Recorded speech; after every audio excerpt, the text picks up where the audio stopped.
दोस्तों, मेरा नाम है कुमकुम बिंदवाल। जिस रात इलेक्टोरल बॉन्ड की पूरी जानकारी एसबीआई ने चुनाव आयोग को सौंपी और चुनाव आयोग ने अपनी वेबसाइट पर डाली, विपक्षी दल ये कहते हैं कि ये संयोग कैसे हो सकता है कि उसी रात अरविंद केजरीवाल को अरेस्ट कर लिया गया। तो क्या वाकई में जो आरोप विपक्षी दल लगा रहे हैं वो सही है कि हेडलाइन मैनेजमेंट के लिए अरविंद केजरीवाल को अरेस्ट किया गया? और उससे भी बड़ा सवाल कि इलेक्टोरल बॉन्ड जैसा इतना बड़ा मामला क्या वाकई में लोगों के जहन से मिटा दिया गया है? क्या लोगों को वाकई में इस बारे में कोई जानकारी नहीं, लोग इस बारे में जानना ही नहीं चाहते हैं, या फिर लोगों तक वो बात पहुंच ही नहीं पाई जो एक्चुअली में इलेक्टोरल बॉन्ड के जरिए पहुंचनी चाहिए थी? इस पूरे मुद्दे पर आज हम विस्तार से चर्चा करेंगे। और अरविंद केजरीवाल की गिरफ्तारी, इंडिया गठबंधन का आज प्रेस कॉन्फ्रेंस करना, प्रेस कॉन्फ्रेंस पे कहना कि 31 मार्च को हम एक बड़ी रैली करेंगे, और इस पूरे मुद्दे पर विस्तार से चर्चा करने के लिए वरिष्ठ पत्रकार, राजनीतिक विश्लेषक दिनेश के जी मेरे साथ है, जो खुद अपना उनका बढ़िया यूट्यूब चैनल न्यूज टाइम पे वो खुद उनके संपादक है और यूट्यूब का जाना पहचाना चेहरा है। दिनेश जी, ये विपक्षी दल कहते हैं कि संयोग है कि प्रयोग कि जिस रात सारी जानकारी, पूरी डिटेल्स नंबर्स के साथ एसबीआई ने चुनाव आयोग को सौंपी और चुनाव आयोग ने अपनी वेबसाइट पर डाली, जिस रात उसी रात अरविंद केजरीवाल का अरेस्ट हुआ। अब मैं इससे आगे की बात करना चाहती हूँ कि क्या इलेक्टोरल बॉन्ड का मुद्दा भूल गए लोगों तक नहीं पहुंचा क्या कि ऐसा कुछ हुआ भी है देश में? नहीं, बिल्कुल पहुंचा है और मुद्दा काफ़ी वाइब्रेट हो रहा है, लोगों तक है। मैंने बहुत लोगों से बात की, मैं महाराष्ट्र में हूँ, मैंने बहुत लोगों से बात की, मुंबई में, पूना में, बाकी जगह पे। और अब लोगों को यकीन आना शुरू हो रहा है कि कहीं ना कहीं दाल में बहुत कुछ काला है, और कई तो ये कह रहे हैं कि पूरी दाल ही काली है। तो मोदी सरकार के वो सारे दावे जिसमें वो कहते हैं कि मैं दूध का धुला हूं, अब लोग उस पर विश्वास करने को तैयार हैं। दरअसल अब जो पहले राय बनती थी मोदी के बारे में, अब उस पर बड़ी दरारें पड़नी शुरू हो गई हैं। लोगों को यकीन आना शुरू हो गया है कि चीजें जो दिखाई जा रही हैं वैसे है नहीं, और अंदर ही अंदर खाते यहां भी काफी करप्शन है। ये बात तभी से जाहिर हो गई थी जब से इंफ्रास्ट्रक्चर के ऊपर इनके खर्चे बढ़े थे, करीब 10 लाख करोड़ के। और अगर आप देखेंगे इलेक्टोरल बॉन्ड में करीब 27% जो बॉन्ड खरीदे गए हैं वो इंफ्रास्ट्रक्चर कंपनियों द्वारा खरीदे गए हैं। पुल बनाने वाले, हाईवे, सड़कें, एक्सप्रेसवे, टनल्स, या फिर इस किस्म के जो बड़े प्रोजेक्ट हैं, ब्रिजेस हैं, तो यहां से पैसा निकल कर आया है। अभी जो सुपौल का, बिहार का ब्रिज टूटा है, ये भारतमाला का ब्रिज है, मैं आपको बताऊं तो इसे केंद्र सरकार का ब्रिज है, ये करीब 1700 करोड़ का। और इनकी जो दो कंपनियां बना रही थी, एक ट्रांसरेल थी, एक और थी, उनकी धांधली की खबर पहले थी, और कई लोग इंजीनियरिंग स्टाफ में पहले ही कह चुके थे कि इसमें मटेरियल का घोटाला काफी किया है, तो यहां से ज्यादा कमीशन मिलता है। तो इसलिए ये इंफ्रास्ट्रक्चर के खर्चे बढ़ाए गए। लोग इसको बिल्कुल भी नहीं भूलेंगे। मुझे लगता है कि ये मुद्दा अभी 31 मार्च को भी धरना है। आम आदमी पार्टी तो इसको बिल्कुल ही मरने नहीं देगी, और बाकी पार्टियां भी अब इसके प्रति काफी सजग हो गई हैं। बड़ा मुद्दा बनेगा, ये छोटा नहीं होगा, और एक के बाद एक मुद्दे और जुड़ते जाएंगे। और खास तौर से जो 59 करोड़ रुपए शराब घोटाले में मिला है डायरेक्टली, जो जिस बंदे को लिप्त बताया जा रहा था कि जिसने कमीशन उनको दी, तो ट्रेल दिखाई लेकिन पैसा नहीं दिखाया। पैसा तो बीजेपी में पहुंच गया, ट्रेल वहां दिखा रहे हैं, पैसा बीजेपी में दिखा रहे हैं। 59 करोड़ का जो पूरा घोटाला है, तो जवाब देना मुश्किल है। इनके हाथ भी करप्शन के अंदर उतने गीले हैं जितने ये दूसरों के ऊपर इल्जाम लगाते हैं। जी सर, लेकिन एक फर्क है, बहुत ज्यादा बड़ा इम्पैक्ट होता है मीडिया का। आज आप किसी आम आदमी से देश में पूछ लें कि 2G क्या था, तो वो नहीं बता पाएगा, क्योंकि it's a very technical thing. लेकिन वो ये बताएगा हाँ 2G का बहुत बड़ा घोटाला हो गया था। क्यों? क्योंकि उस वक्त टीवी चैनल्स में 0 ऐसे चलते थे। तो आज भी बड़े बड़े पत्रकारों से अगर आप पूछ लेंगे ना कि 2G, बड़े बड़े एंकर से आप पूछ लेंगे 2G घोटाला क्या था, तो वो नहीं बता पाएंगे।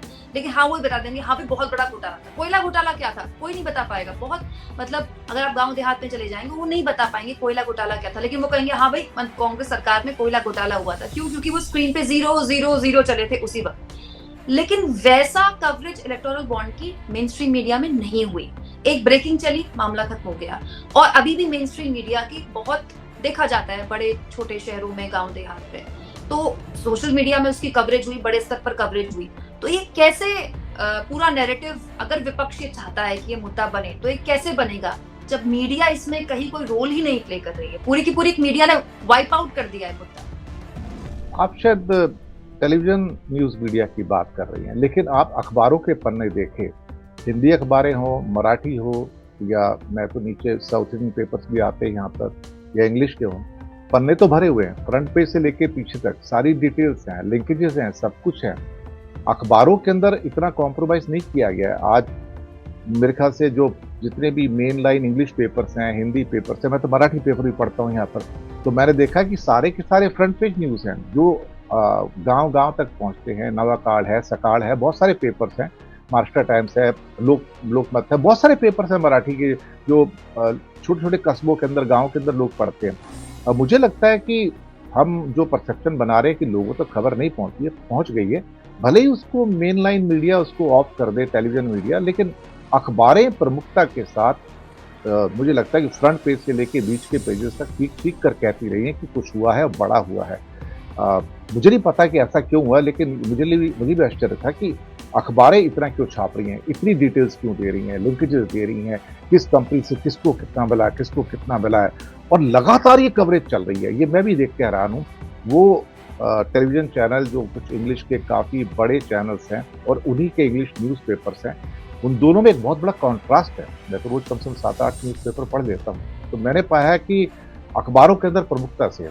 भले ही लोग आज की डेट में टेलीविज़न न्यूज़ मीडिया ना देखें यहाँ पर, इंग्लिश का या हिंदी का ना देखें, लेकिन मराठी में लोग देखते हैं यहाँ पर, और मराठी न्यूज़ मीडिया है, उसके अंदर प्रोमिनेंटली चीज़ें आ रही हैं। मैं आपको बताऊँ, बहुत सारे यहाँ पर जो चैनल्स हैं, मैं मराठी चैनल्स देखता हूँ यहाँ पर, तो आ रही हैं, ऐसी कोई बात नहीं है। मुझे लगता नहीं कि ये मुद्दा डाई डाउन होगा और ये कहीं न कहीं गले की फांस बनेगा। तो कैसे ये मैसेज कैसे जा रहा है लोगों के बीच? आपने लोगों से बात की तो लोगों को क्या समझ में आ रहा है कि क्या हुआ है? What exactly is electoral bond for them? सबसे बड़ी बात क्या हुई है कि लोग इसके बारे में बात कर रहे हैं। पहले तो लोग किसी मुद्दे के ऊपर बात ही नहीं करते थे। जो भी बड़ा मुद्दा रेवरबेरेट हो जाए तो उस पे बात नहीं करते थे। इस मुद्दे पर बात कर रहे हैं, संवाद कर रहे हैं। हाँ भाई, क्या हुआ अल्टीमेटली, आज क्या आया, किसने किसको क्या दिया। जब ये मुद्दा सड़क पे आ जाता है और सड़क पे चलते लोग, जैसे कि यहाँ पे लोकल ट्रेन में या बेस्ट की बसेस के अंदर लोग बात कर रहे हैं, या फिर किसी शॉप में हैं या किसी मॉल के अंदर हैं, अक्सर लोग एक पॉलिटिकल चर्चा में हैं। मैंने स्वयं कई लोगों से बात की, मैं बात करता रहता, लोग मुझे भी निकलते थोड़ा बहुत ऐसी पहचान लेते हैं कि चलो जानी पहचानी शक्ल है, तो मैं उनसे पूछता हूँ कि भाई क्या हो रहा है अल्टीमेटली, तो कहते हैं हाँ जो हुआ ही तो अच्छा नहीं हुआ, यहाँ तो ये तो आदमी वैसा नहीं है जैसा निकलना चाहिए था। तो ये जो भ्रम की स्थिति पैदा हुई है ना, ये पहले मैंने कभी किसी मुद्दे पे देखी नहीं थी। पहली बार ऐसा मुझे लगा कि लोग भी सोच रहे हैं कि मोदी उतना पाक साफ नहीं है जितना लग रहा है। People are talking about it. Let me tell you, even the street they are talking about it. Be assured. अब हम इसको अरविंद केजरीवाल के गिरफ्तारी से जोड़कर देखते हैं और इंडिया गठबंधन ने जो 31 मार्च को रामलीला मैदान में बड़ी रैली करने का ऐलान किया है, उससे जोड़कर देखते हैं। क्या वाकई में अरविंद केजरीवाल एक अम्ब्रेला के तौर पर बन पाएंगे इंडिया गठबंधन के लिए, एक चेहरा बन पाएंगे इंडिया गठबंधन का? क्योंकि हमें ये भूलना नहीं चाहिए दिनेश सर कि जिस वक्त अरविंद केजरीवाल को प्रमोशन करना चाहिए था, लोकसभा चुनाव के प्रचार में होना चाहिए था, वो मुकदमा लड़ रहे हैं, वो जेल में है, वो प्रचार नहीं कर पाएंगे। वो अपनी पार्टी के इकलौते स्टार प्रचारक हैं और दिल्ली की 7 सीटें दांव पर हैं बीजेपी के लिए। देखिए, इस बार स्टार प्रचारक भारत की जनता है, चेहरों को भूल जाइए आप। बदलाव होगा तो होगा। ये बात सही है कि केजरीवाल का चेहरा बड़ा है, अपने कद से बड़ा है एक्चुअली देखा जाए तो। एक बात हमेशा मैं कहता हूं, जो मेरे कई मित्र भी कहते हैं, कि आज की डेट में आप कुछ हाइड नहीं कर सकते, और एक फेमस कहावत है कि एवरीवन इज वॉचिंग एवरीवन। अब आप हाइड नहीं कर सकते, एवरीवन इज वॉचिंग एवरीवन। तो अब कोई चीज छुपी नहीं है यहाँ पर। मुझे नहीं लगता कि ये जो परिस्थिति है ये मोदी के लिए, शाह के लिए सुखद है। इस स्थिति का उन्होंने अनुमान भी नहीं लगाया था, और कभी वो सोच भी नहीं पाए थे कि क्या भारत की जनता इस ढंग से रिएक्ट भी कर सकती है। देखिए, बोया पेड़ बबूल का तो आम कहाँ से खाए। कब तक आप विष के बीज बोते रहेंगे और फिर उसको रीप करते रहेंगे, ये पॉसिबल नहीं है। कहीं ना कहीं तो जनता उठेगी, कहेगी। और केजरीवाल एक चेहरा मात्र है, उसके साथ बाकी सारे चेहरे हैं। मुझे लगता है कि इंडिया गठबंधन इस घटना के बाद और सशक्त रूप से आएगा, और उसकी जो उपस्थिति दर्ज होगी वो मायने रखती है। शायद यही कारण है कि बीजेपी इस समय अंदर से तिलमिलाई हुई है, बौखलाई हुई है। और आप अगर जो आज का स्टेटमेंट देखें उदयनिधि का, 28 पैसा पीएम, अब ये एक किस्म से एक तमाचा है कि आप हमसे जितना पैसा लेते हैं 28 पैसे वापस करते हैं, और now this is trending actually, 28 पैसा पीएम। आप सोचिए कि ये 28 पैसा पीएम जो आज की न्यूज है, it is trending right now. और तमिलनाडु के अंदर खासतौर से कभी कभी मुझे लगता है कि ये पूरे भारत में जो भारतीय जनता पार्टी घृणा फैलाती है, उस घृणा का जवाब जितना इफेक्टिवली तमिलनाडु से दिया जाता है वो कहीं से नहीं दिया जाता। मैं खुद करीब करीब 15-20 दिन पहले तमिलनाडु में था, 4-5 दिन था, कोयम्बटूर के एरिया में था। When I talk to people, they say you can talk anything, why to talk about politics? But BJP won't come here. ये एक इम्प्रेशन है वहां पर। तो लोग सजग हैं और मुझे लगता है कि कुछ बदलाव, बड़ा बदलाव इस बार हो सकता है। जी, आप बहुत, आपके पास व्यस्तता है सर, आपके वक्त टाइम की कमी है। बस मेरा आखिरी सवाल, आपने, मैं तो इतनी वरिष्ठ पत्रकार नहीं हूँ, मुझे मात्र 15-16 साल का एक्सपीरियंस है, लेकिन सर आपने बहुत सी सरकारें अपने सामने बनती बिगड़ती देखी हैं, बहुत से विचारधाराओं को आते और जाते देखा। मैं जानना चाहती हूँ कि आपने इतने सारे चुनाव देखे हैं अपने सामने, क्या आपने इससे पहले ऐसा कोई चुनाव देखा जिसमें मुख्य विपक्षी दल प्रेस कॉन्फ्रेंस करके अपने राष्ट्रीय अध्यक्ष के साथ, अपने पूर्व अध्यक्ष के साथ कहे कि हमारे अकाउंट फ्रीज कर दिए, हमारे पास रेलवे टिकट बुक कराने के लिए पैसे नहीं है, हमारे अखबारों के इश्तेहार अखबार छापने को तैयार नहीं, मतलब हम पैसे दे रहे हैं, विज्ञापन के पैसे देने को तैयार है, लेकिन हमारे इश्तेहार अखबार नहीं छाप रहा है। कांग्रेस पार्टी ने दावा किया है। एक बड़े नेता का, जो विपक्षी दल का नेता है, उसे ठीक चुनाव से पहले, चुनाव की तारीखों के ऐलान के बाद पहली बार देश में ऐसा हुआ है कि सिटिंग मुख्यमंत्री को गिरफ्तार किया गया है। लगभग हर राज्य में जो विपक्ष की सरकारें चल रही हैं, वहां के विपक्ष के दल के नेताओं में कोई ना कोई केस चल रहा है, किसी न किसी एजेंसी का। मैं जानना चाहती हूँ कि इस तरह का वक्त, इस तरह का चुनाव कभी भी आपने पहले देखा है क्या? देखिए, हर बार कोई ना कोई नई चीज होती है। मैंने इमरजेंसी देखी, तभी मेरी नौकरी लगी थी नई इमरजेंसी के तुरंत बाद में इमरजेंसी का माहौल देखा था। मैं उसके पहले, मुझे याद है कि जो 67 के आसपास चुनाव थे, उसका भी मुझे याद है, काफ़ी मेमोरीज है मेरे पास। और इमरजेंसी की मेमोरी तो बहुत बड़ी है, सारी एकदम प्रिंटेड है यहाँ पर। देखिए, किसी भी देश में संक्रमण काल आते रहेंगे, पहले भी आते थे, आगे भी आएंगे। हम ये बात सोचकर चले कि हमेशा कोई आइडियल स्टेट होगी, वो कभी नहीं होगी। आपके हुक्मरान आएंगे वो हमेशा अपनी एक सोच लेके आते हैं। अगर उनकी सोच तानाशाही है तो फिर उस तानाशाही सोच को लेकर ही आएंगे, आप कुछ नहीं कर पाएंगे। इसी हिंदुस्तान के अंदर जहाँ नानक पैदा हुआ, बौद्ध पैदा हुआ, औरंगजेब भी पैदा हुआ है, मोहम्मद तुगलक भी पैदा हुए, तो हम एक चीज को परमानेंट ना मान ले। मैं आपको बताऊं, change is the law of nature. अगर कई बार हम निराश हो जाते हैं, हम सोचते हैं कि ये शख्स यहाँ पर है 75 साल की उम्र में, तो यहाँ परमानेंट है, ये जाने वाला नहीं कहीं पर। ऐसा नहीं है। देखिए, पत्ते भी तो झड़ते हैं अल्टीमेटली, कभी ना कभी पतझड़ का मौसम आता है ना, नई कलियां भी तो फूटती हैं उसके बाद।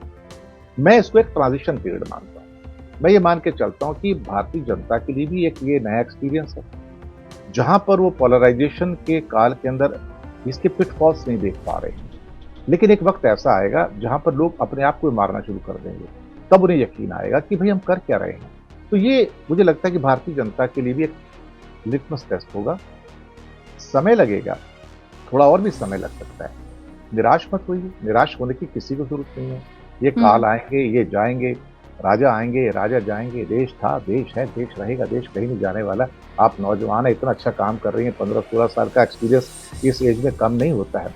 तो मैं तो तारीफ करूंगा कि आपके अंदर वो साहस है जिसके सहारे आप उस बड़े सिस्टम से निकलकर यहाँ बैठकर लोगों के अंदर वो अलख जगा रही हैं। ये वर्ड तो नहीं कहूँगा, अलख जगा रही हैं। ये अलख जगाने का काम एक आदमी भी करे तो सैकड़ों आदमी उत्प्रेरित हो जाते। तो भले ही आपकी गिनती हो सकता है, मेरी गिनती जंगल में जुगनुओं जैसी, मान लिया मैंने कि हम जुगनू हैं, लेकिन जुगनू भी तो अहमियत रखते हैं ना हकीमत को। तो जरूरी थोड़ी है कि हर पल जो बयार होगी वो इनके पक्ष में होगी। मैं ये मान के चलता हूँ कि मैं थोड़ा सा धीरज रखना होगा, धीरज नहीं छोड़ना होगा। कहीं ना कहीं कुछ स्थितियां ऐसी बन रही हैं जहां शायद जनता जागृत हो रही है। भारत के बड़े हिस्से में, साउथ में जागृत हो रही है। मैंने खुद अपनी आंखों में देखा, मैं कई दिन गुजार के अभी आया हूँ जी। बाकी हिस्सों के अंदर, महाराष्ट्र के अंदर चेंज है, मैं आपको बताता हूँ, बड़ा चेंज है। अभी मैं I be just next week again I be out of Bombay in Maharashtra only. तो मैं वहाँ पे फिर लोगों से बात करूंगा, गांव खेड़े के लोगों से बात करूंगा, कस्बों के लोगों से बात करूंगा कि भाई आपकी क्या सोच है, कैसे है।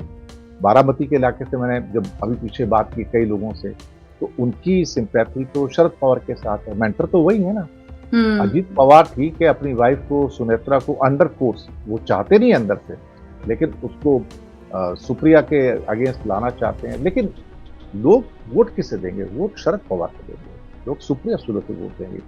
तो भारतीय जनता पार्टी इन परिवार को अंदर से इसको लड़वा के बर्बाद कर देना चाहती है। शरद पवार जीत तो जाएंगे, लेकिन किरकिरी होती है ना अल्टीमेटली। मैं समझता हूं कि बड़े लॉसेस हैं, बंगाल में बड़े लॉस हैं, बिहार में बड़े लॉस हैं, कर्नाटक में बड़े लॉस हैं, महाराष्ट्र में बड़े लॉस हैं। इसके अलावा आपको बड़ी दरारें इस टाइम हरियाणा में, दिल्ली, राजस्थान में नजर आ रही हैं। पंजाब के अंदर भी लॉस है, मैं आपको बता दूं। पहले पंजाब में भी एक दो सीटें जिनके पास थी, सनी देओल की एक आधी और थी, वो भी जाएंगी यहाँ से। और ये जो बड़े लॉसेस हैं, इनकी भरपाई नहीं होने वाली है। I will not be surprised if they lose some seats this time in Gujarat, take my word. और इसीलिए गुजरात के 2 प्रत्याशियों ने कह दिया हम चुनाव नहीं लड़ना चाहते। मैं कह रहा हूँ, देखिए जब दरारें आती है ना, तो कब दरारें खाइयों में कन्वर्ट हो जाए पता नहीं लगती है। इसलिए हमें किसी चीज को ग्रांटेड नहीं लेना चाहिए। और ये दरारें आपको मध्य प्रदेश में, छत्तीसगढ़ में, झारखंड में सब जगह नजर आएंगी। साउथ के अंदर सीटें इनकी लूज हो रही हैं और मैसिवली लूज हो रही है। मैं आपको बताऊं, कर्नाटक के अंदर तो ऐसे हाल हैं।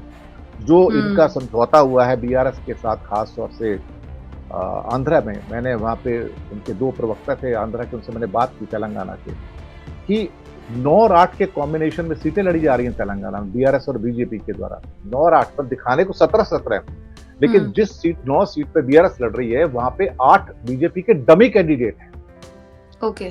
और जहां पे 8 सीटें बीजेपी लड़ रही है प्रमुखता, वहां 9 कैंडिडेट बीआरएस के डमी कैंडिडेट हैं। आपको, आप सोचिए इस बात को कि किस ढंग से फाइट कर रहे हैं।